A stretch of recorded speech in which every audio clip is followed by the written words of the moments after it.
Halo, selamat sore. Semangat pagi, apa kabarnya semuanya? Semoga dalam keadaan sehat selalu. Tadi saya baru aja dari mall. Sedih banget liatnya. 90% dari toko-toko yang ada di mall tutup. Paling yang buka toko obat sama toko yang jual makanan, makanan mentah. Untung tempat ngopi buka. Jadi saya masih bisa menikmati kopi favorit saya. Pasti ada sesuatu yang positif di antara semua kejadian. Ya. Nah, saya ucapkan selamat datang kepada yang sudah nonton video live ini. Hari ini kita mau ngobrol-ngobrol santai aja ya. Udah sore-sore soalnya. Udah sore. Nah, sebenarnya kejadian ini nggak cuma kita alami. Semua orang di seluruh dunia, di belahan dunia manapun, lagi ngalamin hal ini, yaitu yang namanya pandemi COVID. Ya, halo sore Pak Petrus, sehat selalu. Cuman bagaimana kita bersikap kalau sudah tahu yang ngalamin bukan cuma kita sendiri nih, tapi semua orang dari berbagai dunia ngalamin hal yang sama, yaitu ya harus berjaga-jaga terhadap virus ini kan. Jadi ya sekarang tinggal bagaimana kita harus melakukan apa nih untuk memberikan hasil yang maksimal kepada diri kita sendiri. Ya. Oke, Pak Ayu, semangat pagi Pak Ayu. Selamat sore. Wah, di Bali udah jam berapa ini ya? Kita lagi ngobrol-ngobrol santai nih, Pak. Jadi intinya adalah bagaimana kita menghadapi atau bagaimana kita bersikap terhadap kejadian yang di luar kewenangan kita, di luar kemampuan kita untuk mengendalikannya. Nah, hari ini saya akan sharingkan kepada Bapak Ibu yang sudah hadir di sini. Kita akan ngobrol-ngobrol ya. 5 kesalahan yang umumnya karyawan itu buat pada saat dia lagi work from home, kerja di rumah. Nah, nanti Bapak Ibu bisa cek. Bapak Ibu bisa cek apakah ada di antara kesalahan-kesalahan ini yang dilakukan, baik sadar maupun gak sadar. Ya, karena kalau kita udah tahu itu salah, ya kita nanti nextnya jadi nggak melakukan hal yang sama, nggak mengulangi kesalahan yang sama. Oke, kesalahannya apa? Yang pertama, nggak punya agenda kerja. Jadi begitu bangun tidur, seketemunya aja kerja. Wah, hari ini belum beresin ini, ya udah ngerjain ini. Nanti besok, wah yang ini belum beres, besok aja ngerjainnya. Jadi nggak punya agenda kerja. Nah, kalau udah demikian, kita harus ingat, waktu kemarin, waktu sebelum pandemi COVID ini, waktu keadaan normal, kan kita kerja itu kita ke kantor, punya agenda kan, punya rencana kerja gitu. Jadi hari ini mau ketemu klien ini, mau meeting sama ini, mau ke lapangan, mau tinjau proyek ini, mau rapat sama bos, mau bikin laporan ke bos ini. Nah, kalau kita kerja udah di rumah, sama, kita juga harus punya yang namanya agenda kerja. Ini yang biasanya dilewati sama karyawan. Mentang-mentang ada di rumah, jadi nggak bikin tuh yang namanya prioritas kerja. Hari itu mau kerjain apa aja, seketemunya. Itu yang menyebabkan jadi kinerjanya malah menurun, jadi berkurang. Ya, jadi pastikan harus punya agenda kerja. Nah, kalau misalnya, waduh kerjaan saya banyak banget, dari A sampai Z ada 10. Nah, yang mana yang dikerjain dulu? Ambil aja 3, ya, 3 poin yang terpenting yang mau dikerjakan.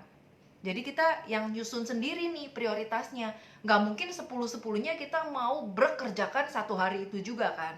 Jadi kita bisa bagi, ambil aja 3 yang terpenting yang mau dilakukan hari itu apa. Nanti besoknya 3 lagi. Ya, itu kesalahan pertama, nggak punya agenda kerja. Kesalahan kedua yang dilakukan karyawan pada saat work from home adalah nggak fokus. Misalnya lagi kerjain sesuatu, dipanggil sama si ibu suruh belanja misalnya, diajak main sama anak-anak, ya. Jadi gangguan yang menyebabkan kita kerja tuh jadi nggak fokus, ya, ke distract atau terganggu. Nah, itu sebabnya kenapa karyawan tuh jadi nggak efektif kerja di rumah karena banyak gangguan dan dia nggak bisa fokus. Nah, gimana caranya supaya fokus? supaya fokus, pada saat Anda kerja, Anda bilang sama orang rumah, papa kerja dulu ya, tolong jangan diganggu, jangan ada gangguan apapun.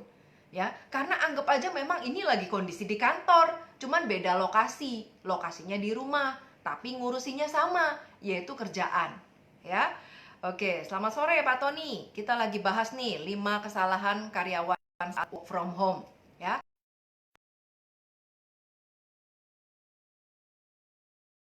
Anda nggak olahraga. Nah, ini kenapa olahraga jadi penting? Apa hubungannya sama kinerja? Kalau badan kita sehat dan bugar, maka pikiran kita jadi jernih, jadi fresh, jadi semangat. Itu beda banget.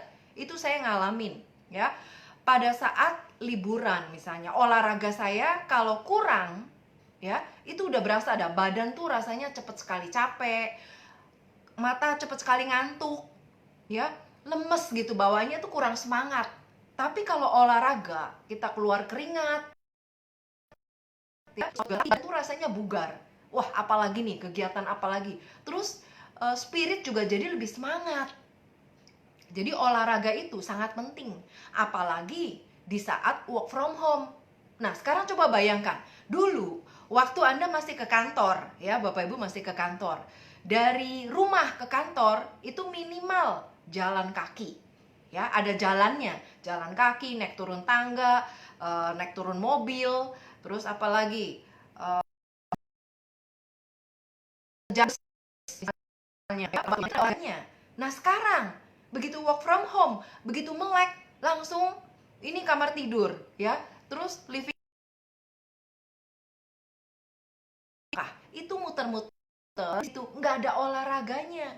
Jadi geraknya itu kurang. Nah, itu sebabnya olahraga itu sangat-sangat penting untuk menjaga apa? Kebugaran kita, supaya kita refresh semangat terus. Kita tetap terjaga semangatnya walaupun kerja dari rumah. Yaitu yang ketiga. Nah, kesalahan yang 4 yang dilakukan oleh karyawan dalam dia bekerja dari rumah adalah dia nggak konsisten waktu kerjanya. Misalnya hari ini kerja, oke, hari ini kerja pagi, besokannya siang, besokannya lagi malam aja dah kerjanya. Nah, itu adalah nggak konsisten. Nah, kalau kita kerjanya nggak konsisten, akibatnya apa? Akibatnya bawah sadar, itu seperti kita nggak punya rencana kerja. Kerja seketemunya aja. Ya, bisa pagi, bisa siang, bisa malam, suka-suka gitu. Itu yang menyebabkan hasilnya nggak akan efektif. Karena secara alam bawah sadar kita merekam bahwa oh nanti aja, kalau pas lagi ada waktu baru kerja, ya sekarang ngerjain yang lain dulu. Ya gitu. Oke, sore Pak Mangatas. Kita lagi bahas 5 kesalahan karyawan saat work from home. Nah, kesalahan terakhir apa? Nggak evaluasi hasil kerja atau kinerja. Kenapa evaluasi ini penting? Coba Anda bayangkan, kalau waktu awal-awal, sekarang kan udah berlangsung nih, tadinya 1 bulan, jadi mungkin bisa 3 bulan, mungkin bisa 6 bulan lagi kondisi seperti ini. Who knows? Nggak ada yang tahu. Nah, sekarang pertanyaannya adalah, bagaimana dalam waktu yang tidak menentu ini, kita tetap bisa memiliki hasil kerja yang bagus, kita tetap bisa berkinerja yang baik gitu, malah justru bisa meningkat. Gimana itu yang harus kita pikirkan, ya. Jadi kita harus siapin waktu. Kalau waktunya kerja ya kerja, kalau waktunya santai baru santai. Jangan nanti dicampur aduk, mentang-mentang ini ada di rumah posisinya, ya. Itu jadi harus ada komitmen diri, itu penting. Nah, itu adalah 5 kesalahan karyawan saat work from home, ya. Saya ulang ya, apa aja 5 kesalahannya. Yang pertama adalah nggak punya agenda kerja. Terus yang kedua, nggak fokus. Yang ketiga adalah nggak olahraga. Nah, yang keempat, nggak konsisten waktu kerjanya. Dan yang kelima, nggak evaluasi kinerjanya, hasil kerjanya. Ya, 1 minggu ini dapat apa nih hasilnya? 1 bulan ini bagus nggak nih prestasinya? 3 bulan ke depan bagaimana? Apa yang mau dicapai? Ya, nah itu aja sharing dari saya. Sekarang pertanyaannya, menurut Bapak Ibu yang lagi nonton sekarang nih, apa sih kesalahan-kesalahan lain di luar ini yang misalnya tanpa sadar Bapak Ibu lakukan? Coba tuliskan di sini, coba sharing supaya saya juga bisa tahu apakah kesalahan-kesalahan yang dibuat itu memang secara nggak sadar atau memang sengaja dilakukan. Ya, coba tuliskan di sini. Sharing aja, nggak apa-apa. Kalau sharing kan kita bisa tahu ya. Jadi pengalaman orang lain, apa yang dilakukan orang lain, dan kita bisa belajar dari pengalaman orang lain itu untuk kita tidak melakukan kesalahan yang sama. Oke, itu aja. Jadi silakan dituliskan kesalahan-kesalahannya apa, dan kalau Bapak Ibu sudah tahu kesalahannya dan janji nggak akan melakukan kesalahan yang sama lagi. Ya, supaya apa? Supaya walaupun kita work from home, kita bisa tetap berkinerja yang baik. Ya. Nah, bahkan nanti di saat pandemi Covid ini selesai, keadaan normal kembali, akan terjadi perubahan kebiasaan. Coba, nanti Anda bisa lihat, kebiasaan itu udah mulai tadinya nggak ngerti internet sama sekali, sekarang mau nggak mau masuk ke internet. Belanja tadinya ke pasar, pasarnya tutup sekarang. Jadi mau nggak mau masuk ke online. Terus orang yang tadinya meeting harus ketemuan, sekarang harus pakai Zoom. Kalau nggak ngerti Zoom, gawat banget. Ya, jadi banyak sekali hal-hal yang tadinya nggak kepikir, ya, sekarang mau nggak mau.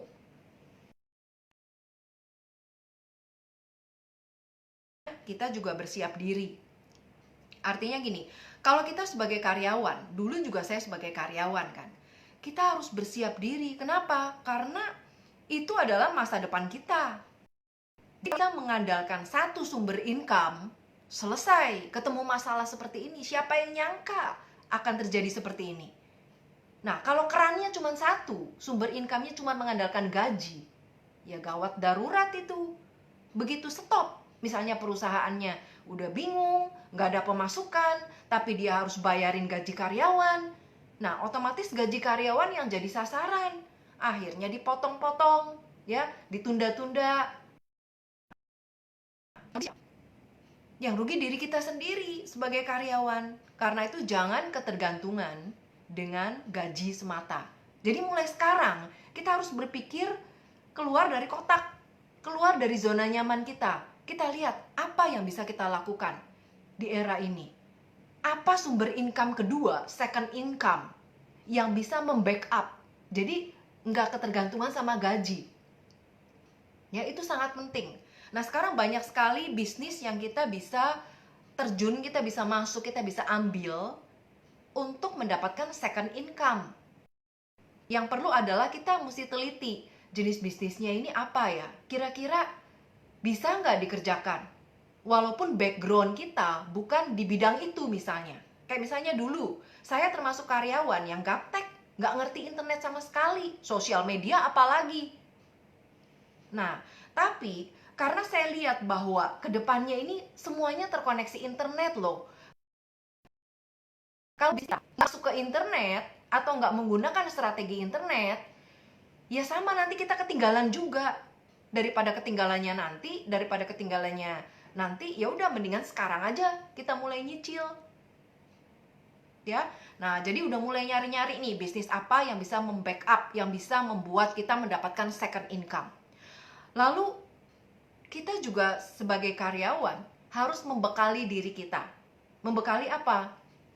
Upgrade diri kita. Nah, ini adalah momen yang tepat untuk upgrade skill, upgrade diri. Kenapa? Waktunya banyak sekali. Betul ya? Coba bayangkan, yang tadinya ke kantor, perjalanan dari rumah ke kantor, kantor ke rumah, udah hilang.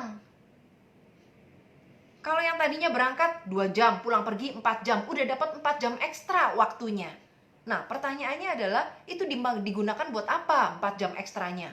Atau 2 jam ekstra perjalanan pulang pergi itu digunakan buat apa? Buat upgrade diri kita sendiri. Terus cara upgrade-nya bagaimana? Banyak sekali caranya kalau kita mau nyari. Contohnya, ikut webinar. Kan sekarang nggak ada seminar. Ada webinar. Webinar ini untuk mengupgrade skill kita. Kita bisa belajar sesuatu dari webinar.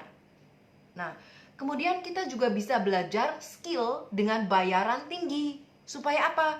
Supaya pada saat misalnya nih, kita nggak tahu ya, namanya kondisi ini mau berapa lama. Pada saat perusahaan ini nggak bisa bertahan, selesai, bangkrut, kolaps misalnya.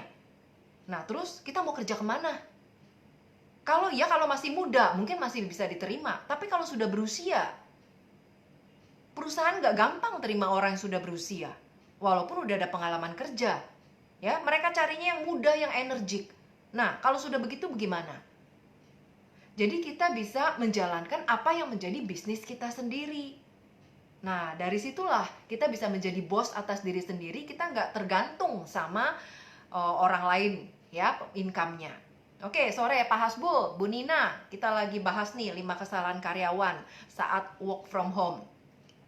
Nah, jadi upgrade diri itu tadi yang pertama bisa dengan lihat webinar, nonton aja webinar, open mind aja dulu. Kalau misalnya kita belum kepikir mau bisnis apa, mau jualan apa, ya udah open mind aja dulu. Lihat sih trendingnya apa sih sekarang. Ya open mind aja dulu. Dari situ mungkin gara-gara nonton webinar jadi bisa tahu gitu. Oh, ternyata kedepannya ini yang penting ini. Kalau kita nggak open mind, kita mana tahu? Ya selamanya akan tertutup. Ya. Nah, terus yang kedua, upgrade diri kita. Jadi belajar high income skill. Misalnya, skill yang bayaran tinggi itu public speaking. Jadi caranya untuk berbicara di depan publik itu dibayar mahal, dibayar tinggi. Ya, nggak ada ruginya kuasai hal seperti ini. Kemudian belajar apa lagi? Copywriting. Bagaimana menulis surat penawaran, CV dan sebagainya. Surat-surat email yang kata-katanya itu menghipnotis sehingga orang baca tuh nggak tahan mau beli. Nah, itu adalah ilmu dengan bayaran tinggi juga, copywriting. Terus apalagi? Misalnya skill untuk negosiasi atau skill untuk komunikasi, itu juga mahal. Karena banyak sekali company yang butuh orang-orang yang pintar negosiasi, ya, sehingga bisa deal pada akhirnya atau bisa closing pada akhirnya. Ya, sore Pak Akmal. Nah, setelah itu apalagi yang bisa dilakukan pada saat work from home, ya. Nah, setelah upgrade skill, kemudian tadi nonton webinar misalnya, Anda juga bisa kursus online. Sekarang kan online semua. Anda bisa belajar apapun secara online. Anda mau lakukan hobi Anda misalnya, ini kesempatan. Passion Anda di mana? Anda bisa belajar secara online. Itu adalah untuk upgrade diri kita sendiri. Ya. Nah, jadi saya just remind aja, mengingatkan bahwa waktu yang Anda miliki sekarang itu sebenarnya jauh lebih banyak dibanding dengan dulu. Waktu zaman belum pandemi Covid. Ya, pulang pergi jam kerja berapa jam itu? Waktu terbuang di jalan, Anda bisa dapat di sini. Nah, sekarang tinggal bagaimana kita manfaatin dengan baik waktu ini. Supaya hidup Anda tuh benar-benar ada hasilnya gitu. Ini ibaratnya kayak invest, tapi investnya untuk diri sendiri, bukan invest untuk orang lain. Ya, oke, itu aja. Nah, sekarang saya mau pamit. Sebentar lagi saya udah ada Zoom meeting lagi sama tim, ya. Jadi sekarang meeting kita itu udah lewat online semua, udah nggak ada offline, ya. Nah, itu aja. Semoga apa yang saya sharingkan hari ini bermanfaat untuk Bapak Ibu semua. Terima kasih sudah menyaksikan video ini. Kalau Bapak Ibu belum ngikutin dari awal apa yang kita bahas tadi, Bapak Ibu tinggal bisa ulang lagi. Ya, bisa ulang lagi apa yang tadi saya sampaikan dan belajar dari 5 kesalahan ini, kita akan berangkat menjadi orang yang lebih efektif dengan kinerja yang lebih baik. Oke, itu aja. Saya Christine Emalia, founder Karyawan Milioner. Sampai jumpa di Karyawan Milioner Tips berikutnya. Bye.